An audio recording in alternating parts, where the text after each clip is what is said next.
Hello friends. आज हम बात करेंगे इरिथ्रोपोइसिस की। यह टॉपिक एग्जाम के लिए इम्पोर्टेंट है। हर साल यहाँ से 1 से 2 एमसीक्यू पक्का आते हैं। चलिए शुरू से एंड तक हर कॉन्सेप्ट को क्रिस्टल क्लियर करते हैं। इरिथ्रोपोइसिस डेफिनेशन की बात करें तो erythropoiesis is the process of origin development and maturation of red blood cell यानी आरबीसी। इसकी लाइफ स्पेन होती है वो 120 दिन की होती है। सरल भाषा में कहें ना तो आरबीसी के बनने से लेकर उसके मैच्योर होने तक के सफ़र को ही इरिथ्रोपोइसिस कहते हैं। याद रखिएगा, एक आरबीसी की लाइफ स्पेन 120 दिन होती है, इसलिए शरीर को लगातार नए सेल बनाने पड़ते हैं। इसके स्टेज की बात करें, साइट की बात करें, साइट ऑफ इरिथ्रोपोइसिस तो the where factor the site of RBC production changes according to the age of individual. मतलब ये एज के अकॉर्डिंग इसकी साइट होती है। यानी एग्जाम में ना यहाँ से डायरेक्ट सवाल आता है कि अगर बच्चा पेट में है फिटस तो मतलब कहाँ से बनेगी। अगर वो 2 से 7 मंथ का है तो कहाँ से बनेगी, अडल्ट है तो कहाँ से बनेगी ना। तो इसको देखते हैं। फिटल स्टेज यानी 0 से 2 मंथ का जब वो होगा तो उसमें योक सेक से बनेगी यानी मीजोब्लास्टिक स्टेज। एंड फिटल स्टेज 2 से 7 मंथ का होगा तो उसमें लीवर एंड स्प्लीन से बनेगा यानी हेपेटिक स्टेज इसको बोलेंगे। एंड फिटल स्टेज अगर 7 से 9 मंथ की है तो उसमें बोन मेरो माइलोइड स्टेज से बनेगा। एंड अडल्ट है तो उसमें red bone marrow of flat bone से बनेगा यानी sternum, ribs, pelvic and vertebrae and the end of long bones. यानी इसमें क्या होता है, जब अगर बच्चा पेट में होता है यानी फिटस अगर वो 0 से 2 मंथ तक का होता है तो उसमें योग सेक से आरबीसी बनती है। और अगर वो 2 से 7 मंथ तक होता है तो लीवर एंड स्प्लीन वहाँ काम संभालते हैं। और जन्म के बाद में यह काम रेड बोन मेरो को सौंप दिया जाता है। यानी जन्म के बाद में उसमें फिर रेड बोन मेरो 7 से 9 मंथ ये फिटल था एंड बाद में फिर अडल्ट में ये रेड बोन मेरो 2 से 7 मंथ तक तो लीवर और स्प्लीन था ही। और फिर जन्म के बाद में ये काम रेड बोन मेरो को सौंप दिया जाता है। और बड़ों में ये मुख्य रूप से फ्लैट बोन में जैसे कि स्टर्नम की बोन है, पेल्विक की बोन है, वहाँ से इसमें होता है। एक इसमें स्टिमुलेशन दी स्टिमुलस मतलब ऐसे बनती कैसे, स्टिमुलेट कौन करता है इसको, तो ये याद रखना। Hypoxia is the primary stimulation for erythropoiesis which triggers the kidney to release erythropoietin. यानी इसमें क्या होता है, जब शरीर में ऑक्सीजन की कमी होती है यानी हाइपोक्सिया उसमें होता है तो हमारी किडनी 90% तक किडनी और 10% तक लीवर है ना वो हार्मोन छोड़ते हैं जिसका नाम है इरिथ्रोपोइटिन। यही हार्मोन बोन मेरो को सिग्नल देता है कि भाई नई आरबीसी बनाओ, तो इसमें नई आरबीसी बनती है। स्टिमुलेशन इसमें ये होता है। इसमें स्टेज की बात करें, स्टेज ऑफ डेवलपमेंट यानी इसमें स्टेज कैसे चलते हैं, इनका डेवलपमेंट कैसे होता है, तो इसको सीक्वेंस से याद रखना। The process takes about 7 days यानी ये 7 दिन की अबाउट 7 डेज होती है, इस 7 दिन की प्रोसेस होती है। You must remember the sequence. इसकी पहली स्टेज की बात करें यानी हीमोसाइटोब्लास्ट, इसमें क्या होता है, it is the multipotent stem cell from which all blood cell originate. यानी इसमें क्या होता है, ये है ना, ये सभी ब्लड सेल की मदर सेल है। यानी डब्ल्यूबीसी, आरबीसी और प्लेटलेट सबकी ये क्या है, मदर सेल है। और शुरुआत है ना यहीं से होती है इसमें हीमोसाइटोब्लास्ट। ठीक है, अगली स्टेज है प्रो इरिथ्रोब्लास्ट। इसमें क्या होता है, the first committed stage where the cell is destined to become an RBC. देखो यहाँ पे क्या होता है, यहाँ पे जो बनना शुरू होती है ना आरबीसी, यानी यहाँ पे इसकी साइज है ना 20 माइक्रोमीटर तक होती है। यानी इसमें प्रो इरिथ्रोब्लास्ट है ना वो स्टेज है जहाँ पे डिसीजन पक्का हो जाता है कि ये आरबीसी बनाएगी। यानी ये आरबीसी के ख़ानदान की पहली असली सेल है। यहाँ पे न्यूक्लियस है ना बड़ा होता है और इसका सेल का रंग जो होता है वो नीला होता है। और हीमोग्लोबिन है ना अभी बना नहीं है पर उसकी तैयारी पूरी चल रही है। इसको पहली कमिटमेंट सेल इसलिए बोलते हैं क्योंकि ये स्टेम सेल से निकली हुई पहली ऐसी सेल है जिसे टैग लग गया है कि ये आरबीसी ही बनाएगी। इससे पहले वाली सेल है ना जो हीमोसाइटोब्लास्ट के अंदर, वो आरबीसी, प्लेटलेट और डब्ल्यूबीसी कोई भी बना सकती है, लेकिन इसको टैग लग गया है कि ये आरबीसी ही बनाएगी, इसलिए इसको पहली कमिटमेंट सेल बोलते हैं। ये सेल मतलब ऐसे याद रखना कि इस सेल ने कसम खा ली है कि वह सिर्फ आरबीसी ही बनेगा और यही पहली कमिटमेंट स्टेज होती है। ऐसे क्वेश्चन आए ना, पहली कमिटमेंट स्टेज हुई है प्रो इरिथ्रोब्लास्ट। और हाँ, एक चीज़ और याद रखना, उसमें प्रो इरिथ्रोब्लास्ट होता है ना, उस स्टेज के अंदर है ना न्यूक्लियस बहुत मतलब ये खानदान की सबसे बड़ी सेल होती है प्री इथेरोब्लास्ट, और इसका न्यूक्लियस है ना वो बहुत ओपन होता है क्योंकि ये बहुत एक्टिवली काम कर रहा होता है उसमें, है ना, स्टार्ट वहीं से तो होता है। इसलिए स्टेज थर्ड की बात करें तो अर्ली नॉर्मोब्लास्ट इसको बोलते हैं। इसमें बेसोफिलिक होता है, यानी न्यूक्लियोलाई इसमें डिसअपेयर हो जाती है and the cytoplasm become intensively basophilic. इस स्टेज में क्या होता है, इसमें सेल की साइज है ना वो इसमें 15 माइक्रोन तक इसमें होती है। सेल का साइज इसमें अब छोटा हो गया है पहली वाली से, और इसका रंग वो गहरा नीला होने लग जाता है, यानी बेसोफिलिक होने लगता है। इसमें ना इसको कार्ट व्हील स्टेज भी बोलते हैं। ऐसे क्वेश्चन है ना, कार्ट व्हील स्टेज कौन सी स्टेज को बोलते हैं, तो उसको कार्ट व्हील तो इंटरमीडिएट को बोलते हैं, सॉरी। अर्ली नॉर्मोब्लास्ट में तो यही था कि इसमें जो साइज होता है ना उसका छोटा होने लग जाता है और इसका रंग है ना वो गहरा नीला होने लग जाता है, यानी बेसोफिलिक होने लग जाती है। ये था अर्ली नॉर्मोब्लास्ट में। अगली स्टेज है स्टेज 4। स्टेज 4 को बोलते हैं इंटरमीडिएट नॉर्मोब्लास्ट। इसमें क्या होता है, इसमें पॉलीक्रोमेटिक होता है, यानी ये इसमें क्रिटिकल पॉइंट क्या होता है, इसमें हीमोग्लोबिन सिंथेसिस स्टार्ट, यानी इसके अंदर हीमोग्लोबिन बनना स्टार्ट हो जाता है and appear in this stage, और स्टेज के अंदर ये दिखने लग जाता है। इसमें क्या होता है, ये एग्जाम में सबसे फेवरेट क्वेश्चन है कि इसी स्टेज में पहली बार हीमोग्लोबिन की झलक दिखती है, यानी इसमें जो 12 माइक्रोन तक इसकी साइज हो जाती है इस स्टेज में। और इस स्टेज को ना कार्ट व्हील स्टेज बोलते हैं। कौन सी स्टेज को, इंटरमीडिएट स्टेज को कार्ट व्हील स्टेज बोलते हैं। एग्जाम में सीधा सवाल आता है कि कार्ट व्हील अपीयरेंस कहाँ दिखता है, तो जवाब में आपको ऐसे बताना है कि इंटरमीडिएट नॉर्मोब्लास्ट होती है। यहाँ पे न्यूक्लियस के अंदर का जो धागा होता है, क्रोमेटिन जो होता है, ऐसे गुच्छे बनाता है जो पहिए की तरह यानी व्हील की तरह दिखता है, और इस स्टेज में हीमोग्लोबिन की एंट्री होती है, इसलिए इसको इंटरमीडिएट स्टेज बोलते हैं। अगला है स्टेज 5। स्टेज 5 में क्या होता है, लेट नॉर्मोब्लास्ट इसको बोलते हैं। यहाँ पे इसको ऑर्थोक्रोमेटिक बोलते हैं। The nucleus shrink pyknosis and is finally extruded from the cell. इसमें क्या होता है, इसमें इसकी साइज होती है वो 10 माइक्रोन तक हो जाती है, और यहाँ पे सेल अपना सारा बोझ हल्का करता है, यानी न्यूक्लियस को बाहर धकेल दिया जाता है, यानी एक्सटेंशन कर दिया जाता है ताकि हीमोग्लोबिन के लिए वहाँ पे जो है जगह बन सके। इसमें ना ये न्यूक्लियस इसमें इतना सिकुड़ जाता है कि वो एक इंक स्पॉट की तरह हो जाता है, यानी जो साई का डब्बा होता है ना उसकी तरह इसमें दिखता है न्यूक्लियस।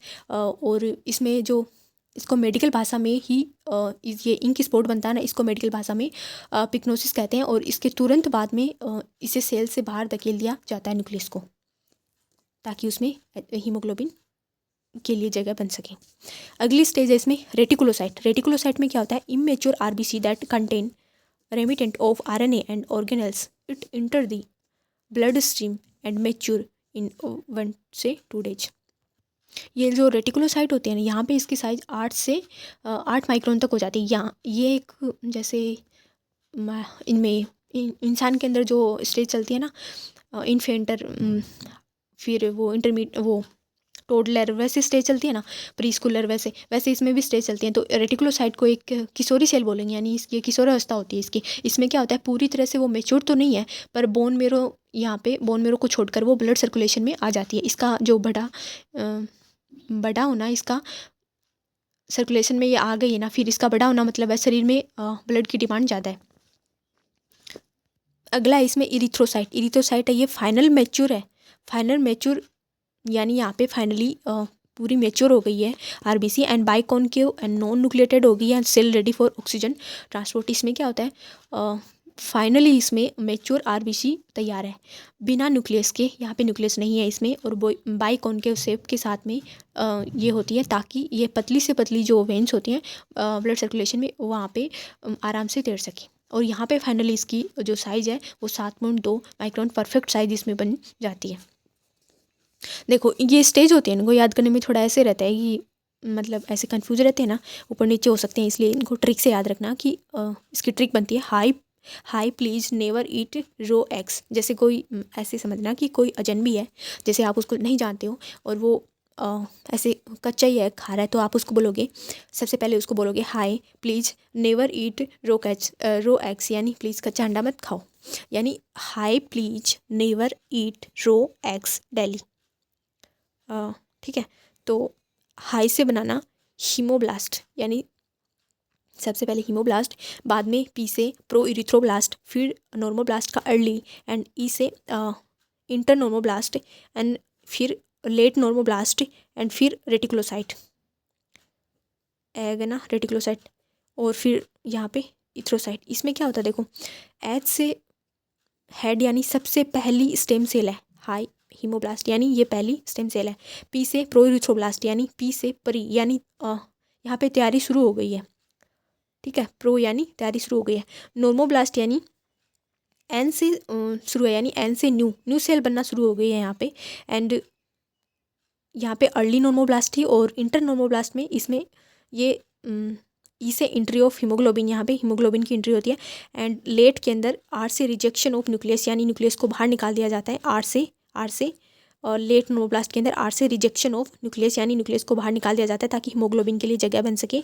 एंड यहाँ पे रेटिकुलोसाइट के अंदर आर से ready to go into blood, blood में जाने के लिए इसमें तैयार हो जाती है आर रेटिकुलोसाइट, यानी रेडी टू ब्लड। और इथ्रोसाइट बाद में डन टू मेच्योर आरबीसी, यानी डेली यानी डन हो गया ये मेच्योर सेल के लिए। यानी ट्रिक कैसे याद रखोगे, hi please never eat raw egg, यानी haemoblast, proerythroblast, early normoblast, inter normoblast, late normoblast, and बाद में रेटिकुलोसाइट और फिर इथ्रोसाइट। अब इसमें देखते हैं फैक्टर नेसेसरी फॉर इथ्रोपोइसिस, यानी कौन कौन से ऐसे फैक्टर हैं जो कि इस प्रोसेस को बनाने में हेल्प करते हैं, आरबीसी को बनाने में हेल्प करते हैं। To build a healthy RBC the body need specific raw material, यानी ये जो स्पेसिफिक रॉ मटेरियल क्या है इसको आरबीसी को बनाने का, तो उसके कुछ फैक्टर हैं, जैसे vitamin B12 and folic acid है, आयरन है, एंड इरिथ्रोपोइटिन है, एंड इंट्रिंसिक फैक्टर है, प्रोटीन है। ये कुछ फैक्टर हैं जो कि इसमें हेल्प करते हैं। Vitamin B12 and folic acid क्या करता है, DNA synthesis and nucleus maturation का ये काम करता है। यानी विटामिन B12 और फॉलिक एसिड है ना, इनको समझो कि ये है ना, ये डीएनए बिल्डर होते हैं। डीएनए इसमें क्या होता है, आरबीसी के अंदर डीएनए को बनाने और उसको मैच्योर करने के लिए ये दोनों विटामिन और vitamin B12 and folic acid जरूरी होते हैं। अगर इनकी कमी हुई ना तो सेल का न्यूक्लियस बड़ा ही रह जाएगा और सेल मैच्योर नहीं हो पाएगी। इसे हम मेगालोब्लास्टिक एनीमिया कहते हैं, ऐसे बोलते हैं ना। मेगालोब्लास्टिक एनीमिया के अंदर क्या होता है, विटामिन B12 फॉलिक एसिड की कमी की वजह से ये होता है। आयरन की बात करें तो ये हीमोग्लोबिन का सिंथेसिस करता है, यानी आयरन होता है वो एक ऑक्सीजन कैरियर होता है, यानी हीमोग्लोबिन के बिना आरबीसी एक खाली डब्बे जैसा है, यानी हीमोग्लोबिन ही इसमें मैन है। आयरन है ना इसमें, आरबीसी इसमें मैन, आयरन इसमें मैन है। हीमोग्लोबिन के बिना आरबीसी एक खाली डिब्बी जैसा होता है, यानी आयरन वो चुंबक है जो O2 को पकड़ कर रखता है, यानी ऑक्सीजन उसको बाइंड करता है। और अगर आयरन की कमी हुई ना तो आरबीसी का साइज छोटा हो जाएगा, यानी माइक्रोसाइटिक हो जाएगी, और रंग भी उसका फीका हो जाएगा, यानी हाइपोक्रोमिक हो जाएगा। और इसे आरबीसी इसे फिर हम आयरन डिफिशियंसी एनीमिया कहेंगे, यानी इसकी वजह से फिर आयरन डिफिशियंसी एनीमिया हो जाता है और इनकी वजह से मेगालोब्लास्टिक एनीमिया हो जाता है। इरिथ्रोपोइसिस कैसे हेल्प करता है, इरिथ्रोपोइटिन क्या करता है, ये स्टिमुलेट करता है बोन मेरो को। इसको ऐसे समझो कि ये जो होता है ना, ये हार्मोन ट्रिगर होता है, यानी ये वो अलार्म है जो बोन मेरो को जगाता है। जब किडनी को लगता है कि O2 कम है तो इरिथ्रोपोइटिन छोड़ती है। तो इसलिए क्रोनिक किडनी डिजीज़ वाले पेशेंट के अंदर ना ब्लड की कमी होती है, यानी एनीमिया हो जाता है, और क्योंकि अलार्म उसमें ख़राब हो गया इसलिए उसमें फिर बाहर से इरिथ्रोपोइटिन देना पड़ता है। इसमें अगला इसमें इंट्रिंसिक फैक्टर। इंट्रिंसिक फैक्टर की बात करें तो observation of vitamin B12 in the ilium. इसको ऐसे समझो कि जो इंट्रिंसिक फैक्टर होता है ना, ये एक प्रोटेक्टर होता है, यानी जब स्टोमक की, यानी पेट की जो स्टोमक होता है ना, उसकी जो पैराइटल लेयर होती है ना, उस सेल से ये निकलता है। कौन, इंट्रिंसिक फैक्टर। इसका काम है कि विटामिन B12 का हाथ पकड़ के उसे छोटी आंत तक, यानी इलियम तक उसको ऑब्जर्व करवाना, इलियम में उसको ऑब्जर्व करना। अगर कोई स्टोमक की सर्जरी हुई है या फिर परनीसियस एनीमिया अगर उस पेशेंट में है तो इंट्रिंसिक फैक्टर उसमें बनेगा नहीं और उसमें B12 की बॉडी में नहीं पहुंच पाएगा, है ना। तो इसकी वजह से भी ये एनीमिया होता है। अगला उसमें प्रोटीन कैसे काम करता है, ग्लोबिन चेन सिंथेसिस। प्रोटीन क्या करता है, प्रोटीन एंड अमीनो एसिड है ना, इनको इस स्ट्रक्चर से याद रखो, यानी हीमोग्लोबिन दो शब्दों से मिलकर बना होता है, हीम प्लस ग्लोबिन। हीम का मतलब होता है आयरन और ग्लोबिन का मतलब होता है प्रोटीन। अगर डाइट में प्रोटीन की कमी है ना तो ग्लोबिन चेन नहीं बन पाएगी और हीमोग्लोबिन का स्ट्रक्चर बिगड़ जाएगा। ये था इसमें ना। और नॉर्मल आरबीसी का काउंट देखो तो मेल के अंदर है ना, इसका 4.5 से 5.5 मिलियन mm की क्यूब इसकी होती है। ऐसे डायरेक्ट क्वेश्चन आते हैं बहुत बार। एंड फीमेल के अंदर 4 से 5 मिलियन पर mm की क्यूब होती है। एंड बिगेस्ट सेल होती है वो प्रो इरिथ्रोब्लास्ट होती है, और जो छोटी मैच्योर सेल होती है वो इथोसाइट होती है 7.2 माइक्रोमीटर। एंड जो ऐसे केट व्हील न्यूक्लियस होता है वो इंटरमीडिएट नॉर्मोब्लास्ट के अंदर देखने को मिलता है। डायरेक्ट क्वेश्चन आए तो ऐसे याद रखना। एंड जो पिग्नोटिक यानी इंक बोल्ट है ना न्यूक्लियस, उसमें लेट नॉर्मोब्लास्ट में देखने को मिलता है। एंड हीमोग्लोबिन अपीयर कहाँ होता है, इंटरमीडिएट नॉर्मोब्लास्ट के अंदर हीमोग्लोबिन अपीयर होता है। एक चीज़ और याद रखना है इसमें, ऐसे क्वेश्चन बन सकता है कि आया हुआ भी है क्वेश्चन ऐसे कि विटामिन सी जो होता है ना वो आयरन की एब्जॉर्प्शन को बढ़ाता है, इसलिए आयरन की टेबलेट हमेशा ऑरेंज जूस के साथ में या फिर खट्टी चीज़ों के साथ में लेने की सलाह दी जाती है। एक दूसरा ये कि जो थायरोक्सिन हार्मोन होता है ना, ये एक मेटाबॉलिज्म को बढ़ाता है, ये है ना, ये मेटाबॉलिज्म हार्मोन होता है, मेटाबॉलिज्म को बढ़ाता है, और जिससे कि टिश्यू को ना ज़्यादा O2 चाहिए होती है मेटाबॉलिज्म के लिए, तो इनडायरेक्टली ये इरिथ्रोपोइसिस को बढ़ाता है। तो ये सारी चीज़ें अपन ने देखी इसमें। Thanks for watching.